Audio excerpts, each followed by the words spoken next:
It's time for the Brothers War Precon review. I'm your host, Joe Cherries. I'm your host, BC. That makes us the Nitpicking Nerds. Every single day, we make new videos. And every single day, you have the opportunity to support us by giving us actual dollars from your pocket on patreon.com, just like our patron, Thick Pickles. If you do, you'll be directly supporting the show, making sure we can make the content that you want as our full-time job, which is what we do right now. And we will love you as much as we can without making you uncomfortable. Yes, we will. And TCG Player is another way to go. If you want to support us indirectly by buying the cards that you wanted to buy anyway, use our affiliate link in the description below. Go there, buy the cards, get them at the same price, and you support the nerds. Sponsored by Moxfield. Mid-roll ad somewhere. You're not going to be able to guess it. Happy birthday to everyone whose birthday is today. All right, it's the Brothers War Precon review. We're talking about the two decks that came out with Brothers War. Now, we're going to talk about a few things in particular. We have to talk about the Face Commander. We're going to tell you what it does so you know what this deck's game plan is, because that's the next thing we're going to go over. How good the deck actually is, the best reprints, the best new cards, some budget ads, some non-budget ads, and cards that you can cut from the decks. Each of these decks is going to run you about $50, and with that said, we could just get right into the first one. It's Urza's Iron Alliance. Face Commander, obviously, it's Urza, Chief Artificer. 3 blue, white, black for a 4/5. It's got affinity for artifact creatures, so it costs 1 less for each artifact creature you control. Artifact creatures you control have menace. At the beginning of your end step, you get a construct. Now, Urza's game plan seems fairly obvious. Artifact creatures, period. It's pretty simple. You want to play some early ones so you can slam Urza down and then get some constructs at the end of the turn. And if it gets board wiped, it's going to be tough to cast him. But if you don't get bored with this, spot remove Urza, all those constructs he's making are going to make him cheaper. This deck is a beatdown deck. Yeah, the constructs are built to win conditions, so even if your deck is like budget or whatever, you still know that you have a guaranteed way to try to close things out. Just make them unblockable or give them flying or something, and you can actually kill people with them. Yes, so let's hop into what we have for the best reprints. Now, I want to say one thing about this. The reprints are weak in this, a little bit, but every single reprint being an old border gives a little extra oomph, especially because you don't open the old border versions of the card in set boosters. You get new border versions of them, which is super interesting. Super weird. Meaning that you have to open the precons. Now, that could make these cards worth something. It could not. I'm not going to speculate on what will happen, but I will say some of these cards are really cool to see in old border that we've never had before. Such as Relic of Agenda is the best reprint from this whole thing. It's $6. Jeez, really? I was absolutely shocked by that price. Relic of Agenda is just a $6 Magic card. Must be a modern thing. Yeah, the regular one is just $6 now. Skull Clamp is $5. It's one of the best Magic cards ever printed, and it's legal in Commander, so this deck should definitely play it because it's an artifact. And we have a bunch of artifact creatures, and we're just going to cash them in. Shimmer Dragon, love that it's in here. $4. This just lets us sit during a board stall or sit during, when the table's at parity, and we just draw cards at the end of the turn before our turn. Yeah, Thought Vessel, also a $3 reprint. Nice to see it in this deck. Not really synergistic with our deck, but we'll take it because it's a good reprint. And Seed of the Synod, all of the artifact lands that got reprinted. First time in old border, and I'm pretty sure they have different art. They look very cool, and they are very different from the other ones that we've seen. Now we can dive into the best new cards that are coming in this Precon, unique to this Precon. Yeah, I will say, again, like the reprints, they're a little weak, but there are some cool ones, specifically if you're going to play Urza, because these cards are made for Urza. Go figure. Go figure. Wire Surgeons is awesome. It gives all of your artifact creatures in your graveyard Encore, which means you can triple up. Pay their mana cost, get them all back again. It's going to be really cool when you do it with things like Baleful Strix. Hexavus is also here. You can give your creatures flying, which is at least passable on a construct. Anywhere else, please don't play this card. Yeah, this card is probably a counters card. I don't even like it in this deck personally. March of Progress, you can copy one of your artifact creatures, or you can overload it to copy them all. It's really, really cool. See, now that's sweet. That's a finisher. It is. It's a sweet card. I think March of Progress is a very, very cool card. Scholar of New Horizons. This is interesting if you're playing a counters deck again, where you want to remove counters, and they can just keep doing this over and over again when you're behind on lands. It's obviously a non-green ramp card for white. Yeah, there's some decks that could maybe take some cool advantage of that. And then Thopter Shop's going to draw you some cards. It's like kind of white card draw, depending on your deck, but it's going to be able to be... It's going to slot into a lot of decks, I think. Yeah, it fits into artifact decks specifically that want to have a lot of artifact creatures. I'm sure there's some mono white decks that could just skew a little towards artifacts. I'm like, yeah, I'll play this card. Yeah, that's fair. All right, so now it's time for us to help you upgrade the Precon. You bought the Precon. What card should you add to it? Well, if you're on a budget, we got 5 for you, and if you're not on a budget, we have 5 for you. All the cards for the budget ads are under $3. I think specifically for this Urza deck, they're all under $1. Yeah, they're really cheap. Like Ornithopter of Paradise, it's just a staple. It color fixes you. It's a staple for this deck. It's color fixes you. It's a nice little artifact, dork creature, makes Urza cost less. Perfect. I think it's a staple for budget for sure. Like it's a very, very solid budget card, Ornithopter. Well, it is worth noting also that 1-drop artifact creature into Ornithopter lets you play Urza on turn 3. Yes, it does. There's a very possible thing to do with this deck. Foundry Inspector, all your artifacts cost 1 less. We want probably as many versions of that. Just infinite. There's Jorah's Familiar as well. Just get all of them into your deck, and because they're really going to, they make all your spells cost 1 less, and they're artifact creatures for Urza. Power up those constructs. Urza's command makes a construct, does some other stuff, mostly makes a construct. Yes, it makes a construct, and it's going to mostly scry 1 draw. You're going to just throw Opt on there and make a construct. Constructs are what this deck will win with. Mirror Retriever, just a way to get... It's an artifact creature, comes out early, and when it dies, you get something back from your graveyard. Yeah, and it goes very, very well with Scrap Trawler. I'm sure there's infinites you can build if you're into that sort of thing. These cards are just great, whether you're doing that or not, because with both of them out, Scrap Trawler gets back Mirror Retriever, and Mirror Retriever gets back Scrap Trawler when there's a board wipe or something. But they just turn all your artifacts and creatures into Value City, getting back all your cheap dorks, cantrips, rocks, whatever's in graveyard. Yeah, exactly. Mirror Retriever Scrap Trawler thing is infinite with a KCI and like a 1-drop. We're already playing Foundry Inspectors to make them cheaper, so if you've got enough of those, then you just win with the sack outlet. That's very true. Yeah, KCI is what you actually need. It's not a card that we put in the deck, but it is a card that if you add it with these little 2 cards, they'll go infinite. Yeah, I'm already seeing Foundry Inspector. We have the thing that clones all your artifacts. Any sack outlet is basically infinite at that point. Yeah, you can definitely go infinite. So 5 non-budget adds for the deck. These cards are good for this deck, and they're really strong. The first one, Urza Saga, $30, but it's incredible. Urza Saga is absolutely amazing. It's going to make you 2 constructs. It's going to search up your soul ring afterwards, and it's going to be like you lost nothing. Actually, you gained something, and this is a land doing this. Yeah, so it's basically Ancient Tomb on Suspend without the damage plus up to 2 constructs. Okay. Yeah. Thanks. That sounds good. You know what the best card for this Urza deck is? It might be Urza, I think. Urza's $45. Urza Saga's $30. I just think Urza is going to make all of our cards tap for blue now. And then we're going to power out more dudes, and he comes with a construct. Yeah. It's Urza Lord High Artificer. It's the Modern Horizons one. It's very, you may have heard of strong. It turns all of your it just turns all of your artifacts into mana rocks, and just makes a construct. Because why wouldn't this card do that? Next card is Kappa Cannoneer, and it's only $4, but it can come down on the cheap. All your Mirror Retrievers and whatnot are going to improvise this out and not make it cost that much mana. It counters itself, so it's basically a 5/5 when it enters, and then it's just unblockable forever. Yeah, Kappa Cannoneer is super annoying card. It's always going to be unblockable in this deck, and it's just an artifact creature. This is a strong card for artifact decks, but when you have a strong card for artifact decks that is a creature, it's just the perfect fit for this deck. Just like Esper Sentinel, $21, but this card is obviously incredible.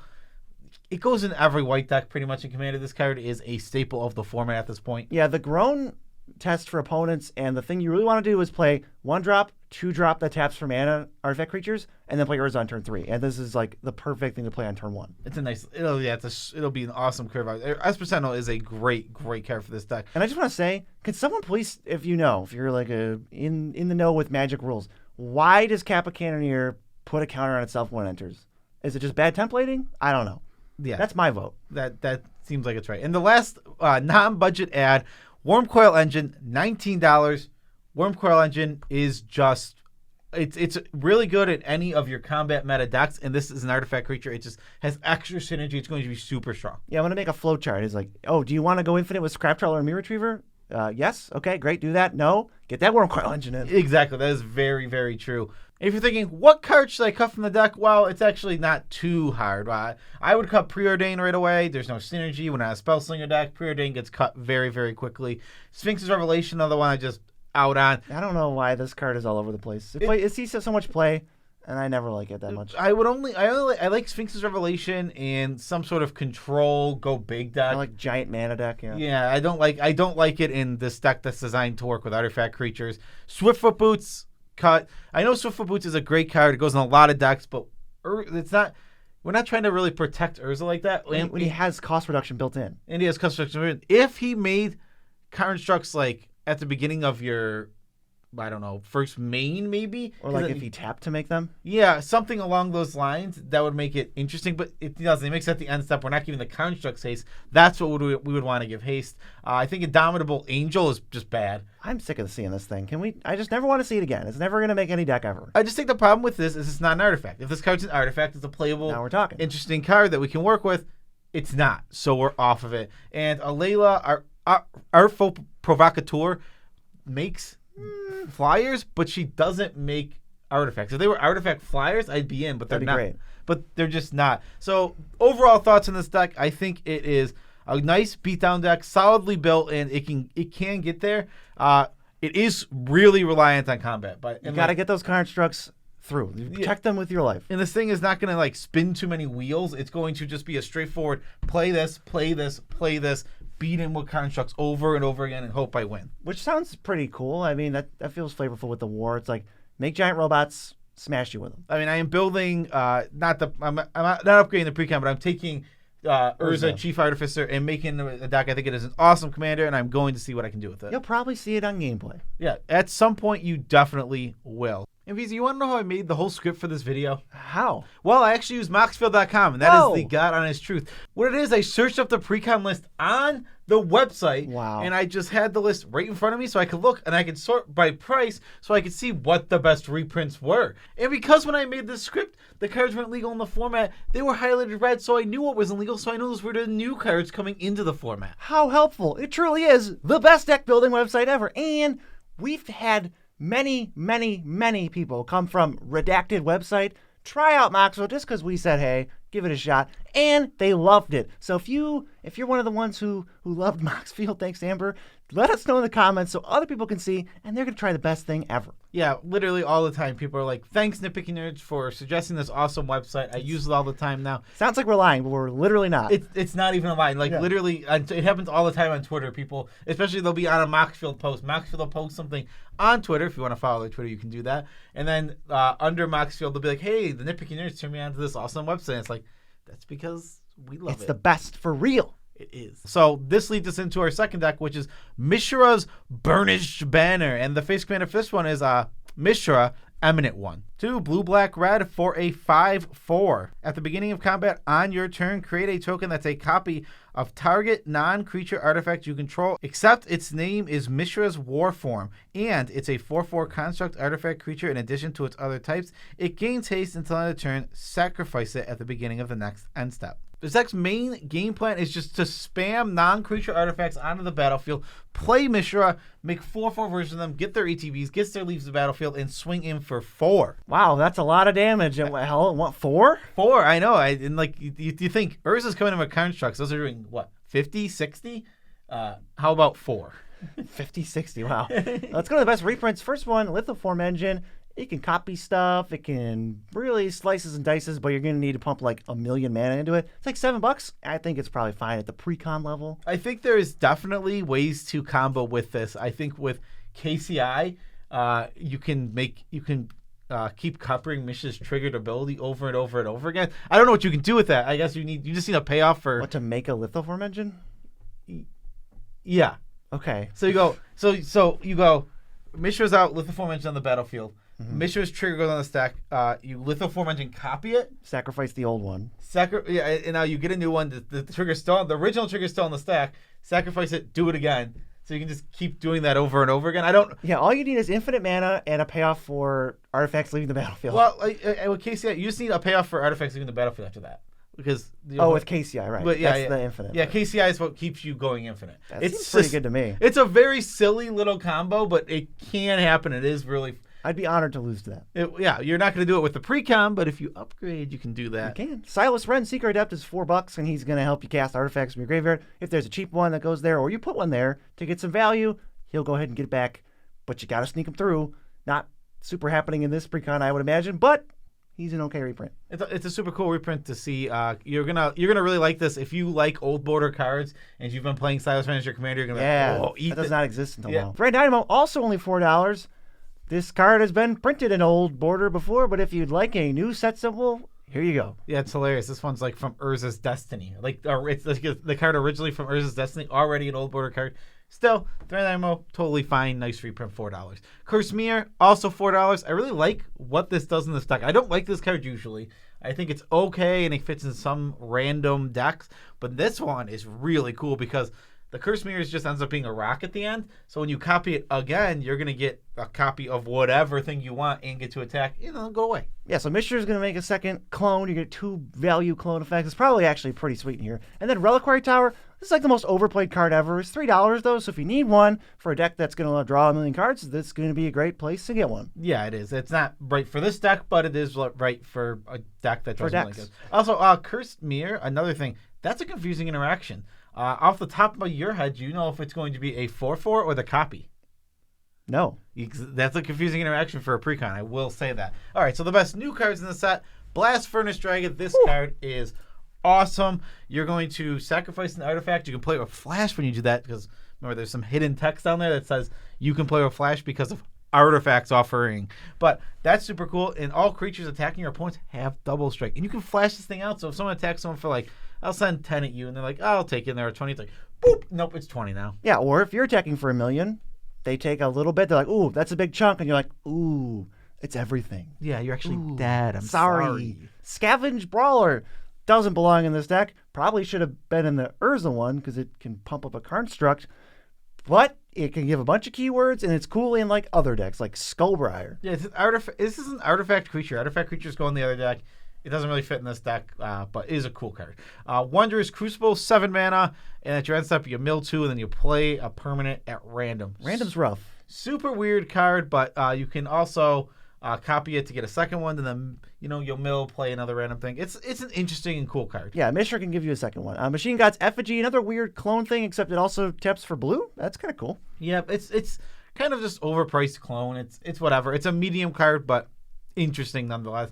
And Tashari, Terracier. Yeah, it's Devastation. You can make a bunch of tap Power Stones and wipe the board.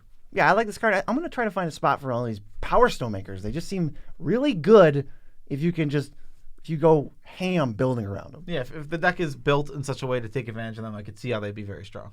It's time to upgrade this deck. We got budget ads right now. Enthusiastic Mechanaut really would be great in the Urza deck, but we got plenty of reducers, and it's red, so you can't play it, but you can play it here and reduce all your non-creature artifacts just the same. I really like Braids in this deck because you're always going to be able to sacrifice an artifact, and you kind of want stuff in the graveyard, and you can just move things around various zones, and they're not going to be able to sacrifice one. Yeah, exactly. Braids is actually just a very strong card. It's really good. It's way better than I thought it was. It's definitely a card I think if we once we go back and we relook at our grades from past commanders, it's going up. It's a very strong card. It just draws 3 cards almost every turn, which is, as a commander, this thing is real good. It's real good. We also added in Nimblewright Schematic, which comes in, makes a 1/1, and when it leaves, it makes a 1/1. So, it's Nimblewright. But you get 1/1s, and then you can copy it to get 1/1s with Mishra. And the same thing is true for Prize Statue, except for Prize Statue makes treasures. If a deck is playing, there's 3 versions of this card. Yeah, Servo Schematic is the other one. They enter and die into tokens that are artifacts. If you're playing one of them, which this deck had one of them, you're playing all 3 of them. You're really not going to. These cards have been good for me. Every time I've played them, they've been perfectly fine. They're good with this wheel spinny type deck. If you're trying to cantrip off of them or get value from them dying or copy them, there you go. Yes, and this deck has a sacrifice theme for its artifacts. It has a lot of artifacts that when they leave do something like Ichor Wellspring. So all the ones we just listed. I mean, Nimblewright Schematic into Braids, boom. Yeah, exactly. So you're gonna go ahead and sack your board off. You have Slow Bad to get rid of all your artifacts, and then you can just bring them all back with Scrap Mastery. Woo! Yeah, that's gonna be pretty sick. Let's go to the non-budget ads. Gonti's Aetherheart, basically 6 mana Time Warp. It's really close to a Time Warp. Or if you want 1 million energy and not Time Warp, it's that too, I guess. This thing goes infinite. Very, very, very easily in this deck. You have to produce 1 extra artifact a turn. Yeah, Mishra changes the name of the card. So it's legendary, but it's not Gonti's Aetherheart. So you get 2 of them, and then they're going to make 4 energy when the first one enters. So now all you need is 1 other artifact, anything. Maybe a second Mishra trigger, and you're just going to take infinite turns with infinite energy. Yeah, exactly. It's really, really silly. It's just so easy to turn this into an infinite. This is one of those, you're not going to play it if you're going for the combat type wins, but I feel like this deck is that one you build for combat. You either build a cool, strong combo deck with Mishra, or you don't build Mishra. That's Play how the I feel. Urza deck for combat. Yes, Urza deck for combat, this one for combos. Also added Reaver Titan. I love Reaver Titan in this deck. You just copy it, get that big old, well, it's only going to be a 4/4, but attack with it and deal 5 to each of my opponents. I love it. It's low effort, and then you can also attack with the original, and just that's 30 damage you're dealing. Yeah, vehicles are really cool in this deck. The biggest, strongest vehicles you can find are going to be good. This was the biggest, strongest one I could find. So maybe Mishra is the vehicle deck. It does work very well with vehicles because then you just don't have to crew them. You just boop, pop out, and then it's just a creature. Surprise everybody. Make a copy.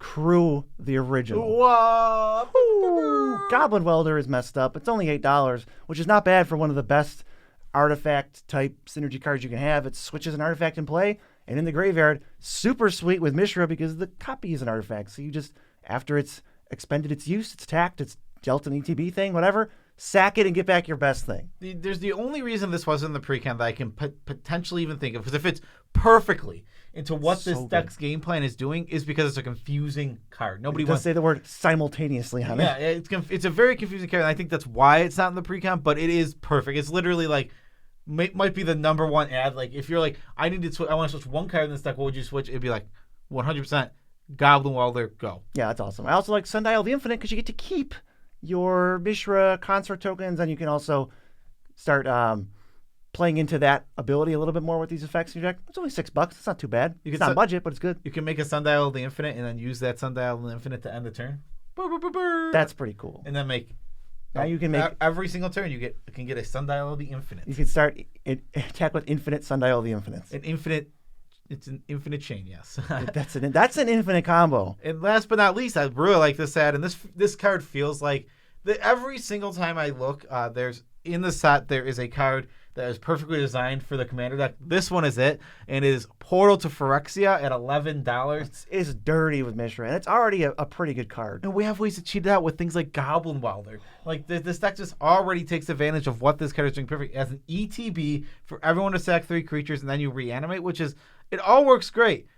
Mishra's like, here's another one for free. Here's another one. And the next turn, another one. They have to answer Mishra and this. Because if they answer Mishra, you can just replay Mishra. It's very true. Yeah, this card, Portal of Phyrexia, is a strong card in this deck, no doubt. Like, it's like they do it every single set. Like, I think we put it in the other deck too, the non-budget. That's Urza's command. It's like it's made for the Urza deck. All right, Portal of Phyrexia. This one's made for the Mishra deck. And we got to make some cuts. I think Geth, Lord of the Vault, he's got some homes.